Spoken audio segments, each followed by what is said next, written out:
At last మనకైతే transfer letter వచ్చేసింది. Hi hello అందరు, గుడ్ మార్నింగ్.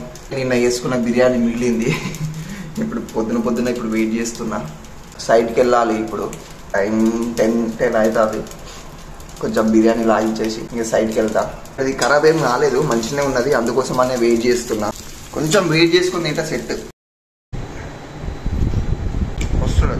ఇప్పుడైతే రెడీ అయిపోయినా. నేను ర్యాపిడో బుక్ చేసిన సైట్కి వెళ్ళి చూసి మళ్ళీ అచ్చుడే. ఇక రోడ్ మీద జ్యూస్ లాంటిది ఇస్తే తాగి పోతున్నాం. ఇక ఇప్పుడైతే సైట్కి రీచ్ అయిపోయినా. లాస్ట్ మనకైతే ట్రాన్స్ఫర్ లెటర్ వచ్చేసింది. ఇన్ని రోజుల ఎలోన్నెస్ మొత్తం మండే నుంచి ఫట్. ఆడ ఎట్లుంటారు ఈ ఢిల్లీలో అయితే మా అమ్మో, అక్కడ లైఫ్ కల్చర్ ఎట్లుంటది, గుజరాత్ లో సైట్ కండిషన్స్ ఎట్లుంటాయి మళ్ళీ కొత్తగానే. అక్కడ ఇక గుజరాత్ లో కూడా అదొక పెద్ద సిటీ ఏం కాదు, చాలా చాలా నార్మల్ సిటీ. అది ఇక లైఫ్ లా ఎప్పుడు ఏదో ఒకటి జరుగుతూనే ఉంటది, కానీ మనం దానికి అడాప్ట్ కావాలంతే. ఇట్లాంటి వీడియోస్ కోసం అయితే మనం సబ్స్క్రైబ్ చేసుకోండి. గుజరాత్ అయిన తర్వాత మంచి మంచి వీడియోలు ఇస్తా.